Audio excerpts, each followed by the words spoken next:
Danke bafethu, welcome back to Nkuliso. Cape Town Spurs bafethu isakhala ngokuluza uVelebane noBatman Mahala, and seyithathe i-decision after ukuluza uVelebane noBatman Mahala ukuthi i-academy yabo ngeke kusaba i-charity case. Kusho ukuthi zonke iy'ngane ezizoya ku-Cape Town Spurs Academy sezizoqala manje ukukhokha bafethu, akudlalwa. Cape Town Spurs iyathusa, and sebaqale nama-course a-different ukuthi abantu kumele bakhokhe o-1,000 ukuthi bawa-attende lawo makhosi. I mean, they're trying to raise imali yokuthi bathenge i-status back. Bayazi ukuthi baningi abantu abazoba-attracted to ukuthi possibly bakhulele under-structure sabo bakhiphe iy'mali eyi-serious. Eish, ngiyabazwela-ke abantu abazokhipha iy'mali eyi-serious just kwi-development.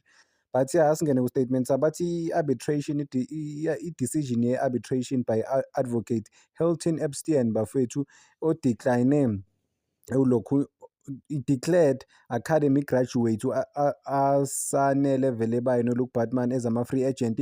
Kuthiwa u-expose noma lento le expose ama-flaws ku-system. Kusho ukuthi ama-flaws waku-system ebholeni lase-South Africa. Kusho ukuthi nje imithetho yasebholeni lase-South Africa i-expose nanokuthi imithetho ayikho right ngoba bona bawinanga icala.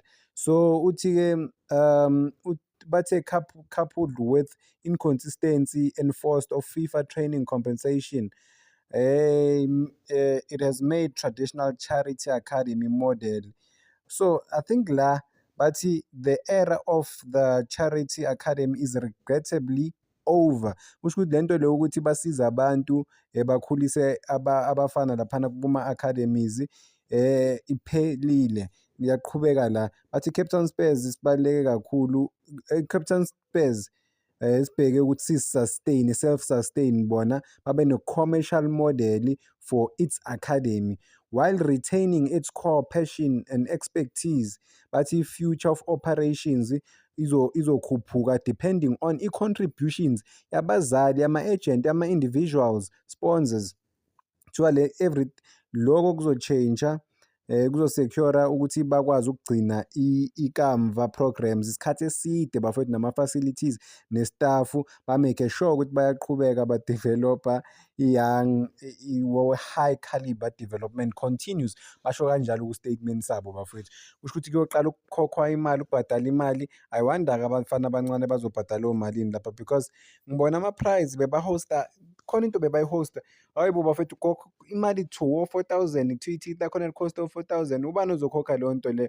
I mean average person ofuna ukuba ne-knowledge yebhola but ahoste kumele akubhadale ithikithi lo-4,000 ukuthi a-attende leyo event leyo hostwa i-Cape Town Spurs. So bazama ngazo zonke iy'ndlela ukuthi barekhuphe noma benze imali basebenzise igama labo njengoba i-media isakhuluma ngabo, kusesene-bit of irrelevance for bona ukuthi bakwazi uku-capitalize ukuthi benze imali e-serious, and then once benze imali e-serious bazokwazi ukuthenga i-status saku-National First Division.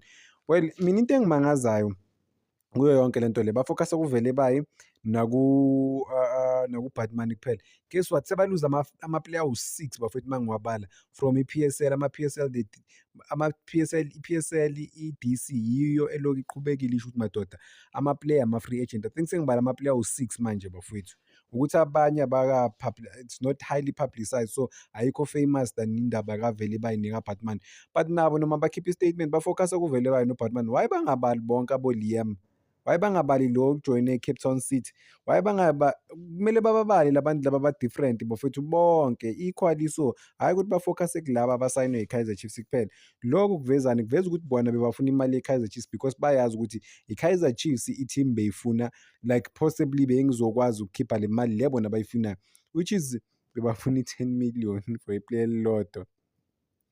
Kaizer Chiefs yaba-patient yalinda, lucky enough-ke ba-relegate.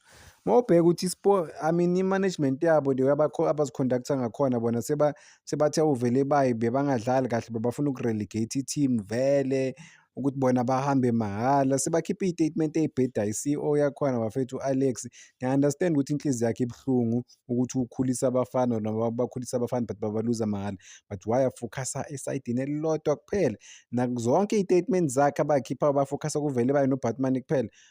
uBen Liam abambhali nokumbala yena. Laba manje uluza ama-case ayi-4 or ayi-6 lo baba manje, but usafocus-a kuma-player lawo e-Kaizer Chiefs. Hhayi ziyakhala, kumele a-accept i-loss yakhe ubhuti noma ubaba phela umkhulu lo, ngingasho ukuthi umkhulu wami. amove on bafowethu. Siyazi ukuthi kunzima what is happening laphana kuye, what has happened ukuthi i-Kaizer Chiefs, but akhumbule ngaso sonke isikhathi ukuthi i-Kaizer Chiefs iyazama nkosi yami ukumkhokhela noma ukubabhadala abadlali or ukubanika lowo fee 4 million plus nama-player bayi-reject. Asiyivaleni le case le bafowethu, ngeke ukuthi every day sibone iy'ndaba zaku-Cape Town lokhunjani, zaku-Cape Town Spurs, but into engiyibhekile mina ukuthi bafuna ukulokhunjana, bafuna ukwenza imali number one, and then bafuna bayazi ukuthi mabaloke bathi vele bayi-Batman and then i-media igain i-traction and then bamakhetha igama labo. That is why bazoloke baba-mention-ile ukuthi i-media iloke ibanika ilokhunjana, ibanika ibhazi, ibanika i-airtime ukuthi bazi-advertise kangcono.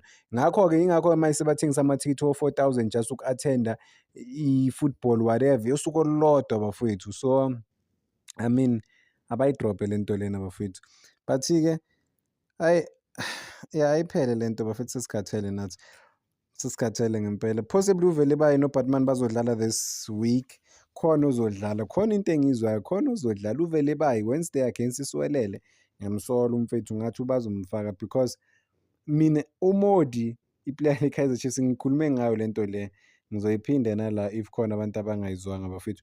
uModi ukhulume ngoVele baye kubo bonke abantu abadlali baku-Kaizer Chiefs, uthe competition i-tight laphana ku-Kaizer Chiefs, uVele baye naye uye ozodlala kuleya position le. So possibly uVele baye singambona edlala against iSiwelele FC. No-coach makabala ama-player, ucoach we-Kaizer Chiefs umbalile uVele baye, uthe uVele baye u-available naye, so for i-selection. So kulele kubo nje zama-coach ukuthi ba-decide-ani nanokuthi bafuna kudlale bani this upcoming game, because siyazi ukuthi bazodlala igame e-difficult. But I think it's not super difficult compared to amanye amagame abangawadlala bafethu. I mean iSiwelele they're doing bad for themselves. Akumelanga i-Kaizer Chiefs ivumele iSiwelele ukuthi ivuke ngabo. Cabanga umuntu ongenzi kahle bafethu avuke ngawe, akavuke ngabanye abantu. But yeah, interesting, great matches ahead this week. Because it features ama-teams ase-South Africa ku-CAF Confederations Cup, CAF Champions League.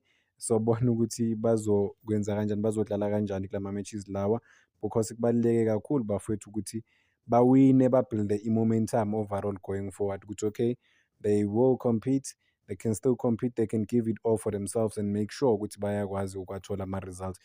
Ucoach we-Kaizer Chiefs naye bafethu ushilo, sengikhulumile nangaye ukuthi ushilo ukuthi kubaluleke kangakanani ukuthi bawine ama-matches lawa ethu abazowadlala. Danko bafethu, ngicela ningakhohlwa uku-like and subscribe.